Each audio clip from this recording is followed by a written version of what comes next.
Well, well, well. They double down, triple down at this point, right? Season 3 has to be a triple down.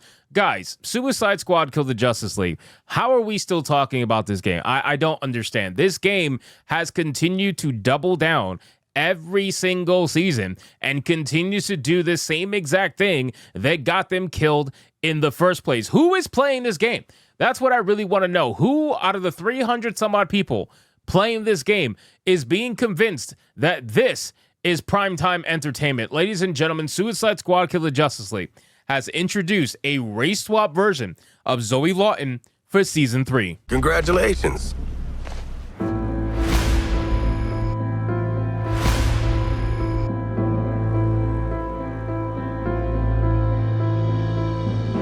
Now, this is coming off of the cusp of Trans Mrs. Freeze, right? From Season 2, Trans Mrs. Freeze, Rosie O'Donnell Mrs. Freeze. That Mrs. Freeze was supposed to save the game, and unfortunately, it didn't. And I guess they're relying on Zoe Lawton to save the day for a third season in a row, which I don't think that's going to happen at all. I think at the end of the day, man, you do have to commend Rocksteady for one thing and one thing only, and that's sticking to the grift, man. That's just like, damn, they, no matter what, no matter how much money they're losing, they must have really good salesmen over there at Rocksteady to convince Warner Brothers to continue to invest and to convince the higher-ups at Rocksteady to continue to keep the servers alive when they know they're going to be losing money left and right. Just an operating cost alone to keep the servers running well, they're going to lose an insane amount of money. There's no way in hell this DLC is going to make them any sort of money that's worth keeping the servers open, and yet they still continue to do so. So let's get into this article, guys, from That Park Place. But of course, before we do,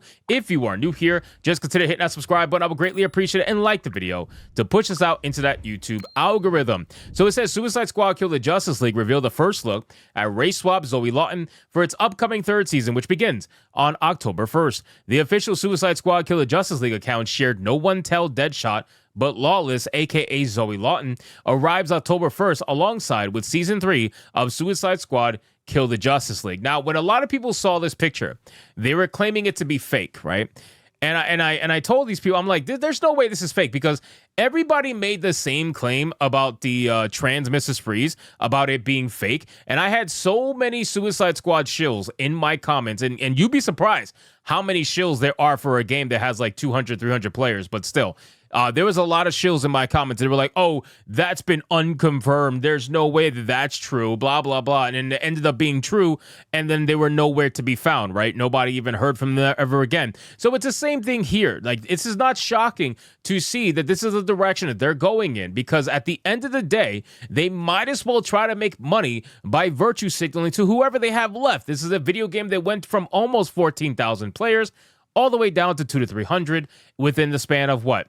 Like 2 weeks or so, something crazy like that. So it says the original Zoe Lawton, spelled with a Y, was created by Christos Gage and Stephen Cummings back in 2005. She first appeared as a child in DEADSHOT #1. After DC Comics relaunched its entire line in 2011, Zoe Lawton was aged up to 12 years old and reintroduced in Suicide Squad #1 in 2016 as part of its Rebirth initiative. It's unclear what Zoe Lawton's backstory will be for Suicide Squad Kill the Justice League. However, the game featured a race swap Floyd Lawton and indicated he did have a daughter. It also revealed that he ran into another Floyd Lawton as well. The game's codex for DEADSHOT states that Floyd Lawton's constant need to protect and defend his reputation led him out of retirement, away from his daughter, and into direct conflict with a second Floyd Lawton, one of the redacted origin. Now, again, so apparently in Suicide Squad Kill the Justice League, they've already race swapped Floyd Lawton. So it would only make sense if the man has a daughter that it would be of the same race. So obviously they would be race swapped as well,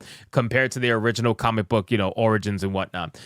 Games like Suicide Squad Kill the Justice League, they don't care about the origins of whatever characters they're working. They just want it to fit whatever narrative they're aiming for. Now, let's talk about the more important thing in the room.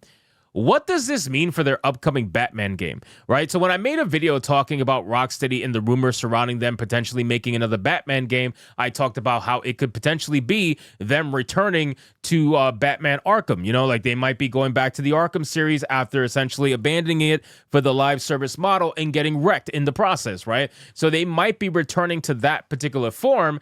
But the thing is, this is the same Rocksteady that is doing shit like this, right? This is the same Rocksteady that's putting out garbage like this. They're the same ones who are going to work on a brand new Batman game. Are you really going to trust them with making a brand new Batman game and doing it the right way? I don't think so. I highly doubt it. They are not capable of being able to do it. The Rocksteady that's there now, it's not the same Rocksteady that was there during the Arkham games. Those people are long gone, unfortunately, and they got replaced by the activists who are making this garbage that we currently see in the game's third and second season.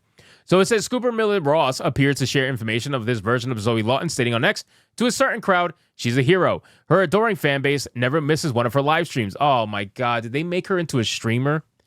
Did they make her into a fucking streamer? Are you serious right now? Oh my God, bro. They made her into a streamer because, you know, you got to get on the same level as the kids, man. Holy crap. I cannot believe it. That is incredible. Her adoring fan base never misses one of her live streams. That's the kind of popularity every teenager dreams of, but she's made too many powerful enemies to go public. The only thing standing between her and a bullet is her secret identity. That and maybe her trusty gravity warping gauntlet. She'll need it if she expects to survive her time in Task Force X. Not to mention the family drama. He continued. Lawless joined Suicide Squad Killer Justice League in Season 3 of post-launch later this year. Honestly, guys, this is fucking terrible. It really is terrible. Again, I don't know who this is for. I don't know who they're trying to virtue signal to.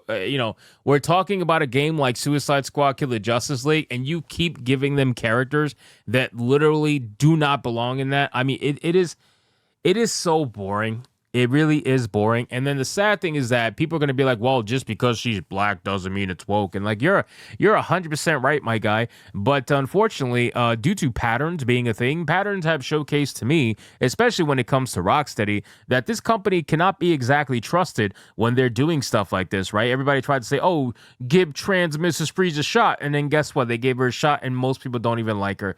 Most people think it's a fucking girl boss kind of character that's like half man, half woman. Same thing when it comes to this particular character. And again, people would want to ignore patterns, and this is why I can't ignore patterns, right? This is why I have to look at everything with a raised eyebrow. But in terms of Suicide Squad Killer Justice League, it's not like Ghost of, Yote, that is something totally different that you have to look at a raised eyebrow, but maybe you could be a little optimistic because Sucker Punch never let you down. Not yet, anyway. When it comes to Suicide Squad, that's the complete opposite. Suicide Squad let everybody down. Suicide Squad even let down the fans they wanted to give the game a shot in the first place by giving them shitty gameplay, shitty servers, game-breaking bugs, leaderboards being reset. They completely just destroyed their own fan base, let alone the people who were maybe like, not necessarily interested, but wanted to give it a shot just because they reminded them of the Batman Arkham games, but happen to be live service. It doesn't matter, man. People are just so dumb in this industry. They really are dumb, and they're going to continue to double down. So the point of this video is to talk about what is going to happen to Rocksteady in the future and what's going to happen with Batman. Obviously, only time can tell, but due to this addition with Suicide Squad Killer Justice League in Season 3, I got to tell you, I've lost all hope for any Batman game to be a return to form. I really have. I think there is no way that Rocksteady is going to be able to come back strong with whatever Batman game they're working on. In this game, I commend these salesmen that are over there at Rocksteady that are continually convincing the higher ups that everything they're doing is a great idea. And please keep spending money on it. Like they are just blowing money left and right. And at this point, Warner Brothers is subsidizing one of the biggest failures in gaming history. So anyway, guys, thank you so much for watching this video. Hope you did enjoy it. If you did, consider leaving me a subscribe. I would greatly appreciate it. Don't forget to like the video, comment, let me know what you thought, and I'll see you guys on the next one. Hypnotic out.